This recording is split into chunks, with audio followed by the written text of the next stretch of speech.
சுப்பு காத்து ஊத காத்து சுத்தும் கடலு கரைய பார்த்து சத்தியமா கோயில் கொண்ட சுப்பையா எங்க குப்பத்துக்கு குல விளக்கு நீ ஐயா. வாட காத்து வீச பார்த்து அலையை எதிர்த்து வலைய போட்டு மீன் பிடிக்கும் தொழில் நடக்குது முத்தையா. கரை மீண்டு வர காவல் குந்தன் வேலையா. திருச்செந்தூர் ஆண்டவனே வேல் முருகா தினம் உனக்கு நன்றி சொல்வோம் மால் மருகா.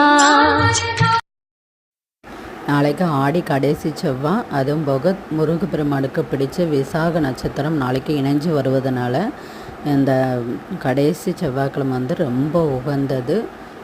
முருகப்பெருமானுக்கு என்ன தோஷங்களாக இருந்தாலும், அதாவது செவ்வாய் தோஷம் இந்த மாதிரி எந்த தோஷங்களாக இருந்தாலும் நாளைக்கு செய்யுங்க, நல்ல பலன் கிடைக்கும்.